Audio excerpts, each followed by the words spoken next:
아멘. 오늘 본문은 에스더가 왕후에 등극한 그 이후, 그리고 모르드게가 이 아하수에로 왕의 목숨을 구한 사건 이후의 내용입니다. 왕으로부터 충분히 좋은 인상을 받았을 삼촌과 조카의 두 사람의 유대는 꽤나 인상 깊은 정직과 성실을 그 앞에서 보였죠. 세상에 굴복하지 않고 타협하지 않는 정직함으로 에스더는 보여주었고, 자신들이 포로로 잡혀 있는 이 바사 제국에 나름의 충성을 다하고 있는 모르드게. 물론 여기서 모르드게가 충성하여 그 왕의 목숨을 살린 이유는 단순히 바사의 왕이 아니라 유다를 무너뜨렸던 바벨론을 무너뜨린 하나님의 도구인 바사의 왕으로 바라보았기 때문이라고 생각됩니다. 그렇게 왕으로부터 좋은 신임을 얻은 이들에게 큰 위험이 지금 나타나는 것이 오늘 본문의 내용입니다.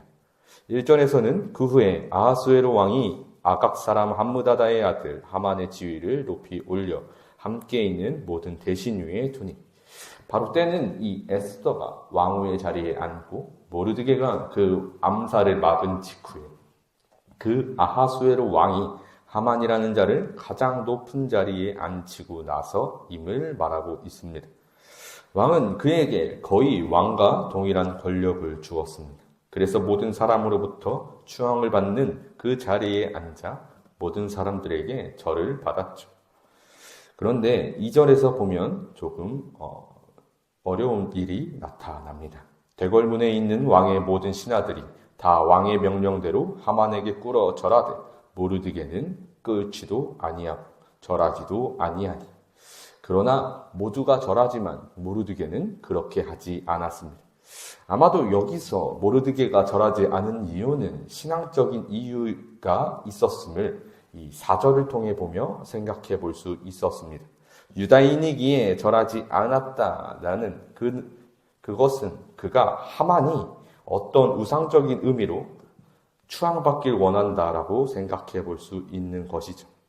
이것이 문제였습니다. 지금 이 하만은 바사의 왕으로부터 엄청나게 인정을 받고 있었습니다.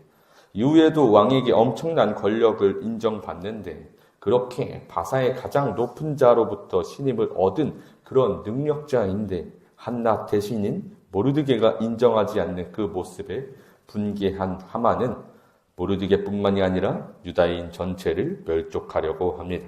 그들이 모르드게의 민족을 하만에게 알림으로 하만이 모르드게만 죽이는 것이 부족하다고 생각하고 아하수에로의 온 나라에 있는 유다인 곧 모르드게의 민족을 다 멸하고자 하더라.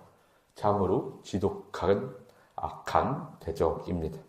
모르드게의 개인적인 문제를 민족 전체로 확산하는 하만은 얼마나 악한 존재임이 드러나는 것, 지금 이 대목이 아닐 수 없죠.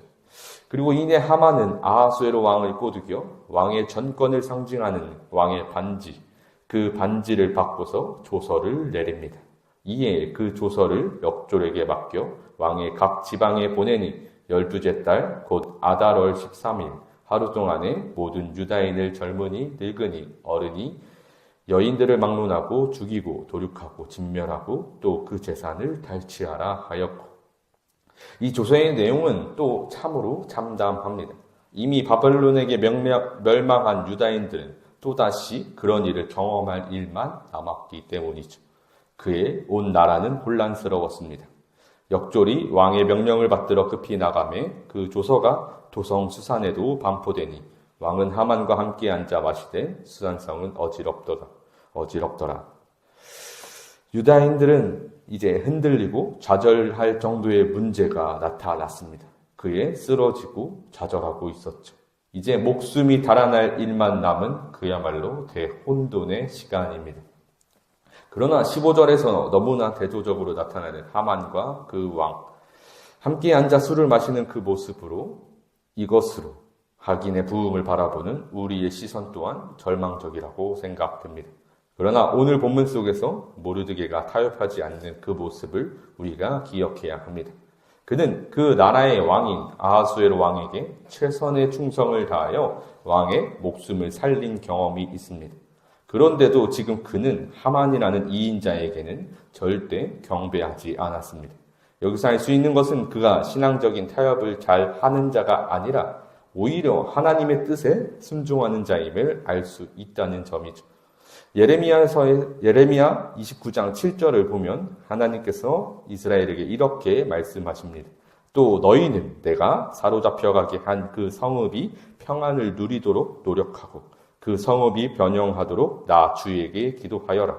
그 성읍이 평안해야 너희도 평안할 것이기 때문이다. 하나님은 지금 그 포로로 사는 그 상황 자체도 하나님의 섭리 가운데 일어난 일임을 말씀하시며 그 가운데서 너희가 최선을 다하여 하나님께 기도하고 그 나라를 위해 살라고 명령하셨습니다. 그렇기에 그저 하나님의 섭리 안에서 일어나고 있는 상황임을 믿음의 눈으로 바라본 모르드게는 그 나라의 왕에게 충성한 것이 아니라 하나님의 말씀에 충성을 다한 것이죠. 그래서 그는 고작 하만 땅이에게 절을 할 수 없었습니다. 그러나 타협하지 않는 그 신앙의 큰 위협으로 세상이 덤벼오는 것이 오늘 본문의 내용이죠. 하나님의 말씀 앞에 신실한 모르드게는 과연 이 상황을 어떻게 넘길 수 있을까? 본문에서 드러나는 대조적인 상황은 왕이라는 거대한 권력에 붙어서 자신의 영광을 만들려고 하는 하만과 혼란스러운 유다인들입니다. 그러나 지금 그 대표로 모르드게는 하나님의 말씀에 순종한 자로 바라볼 수 있었고 세상 권력에 순종한 하만의 대립임을 볼 수 있어야 합니다. 그러니까 늘 악인의 후광에 앞서 우리는 하나님을 바라볼 수 있는 자가 되길 소망합니다.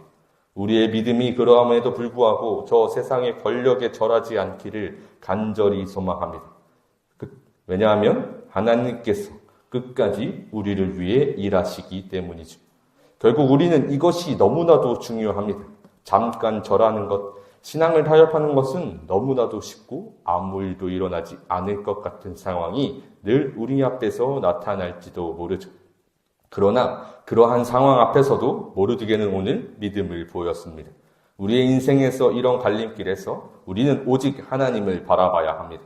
그 말씀을, 하나님께서 우리에게 하신 모든 말씀을 읽고 묵상하며 내 삶에서 다시 되뇌이며 기도하는 것, 이것이 우리의 믿음이 되어서 오직 하나님 앞에 순종함으로 나아가길 소망합니다. 무엇을? 하나님께서는 반드시 일하십니다.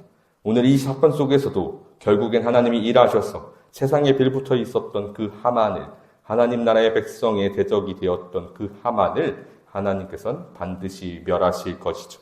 우리는 이것이 우리의 소망이 되어서 그 어떠한 것에도 타협하지 않고 세상의 권력에도 굴복하지 않고 오직 하나님의 말씀, 주님의 뜻에 순종하시는 저와 여러분이 되시기를 주님의 이름으로 축복합니다.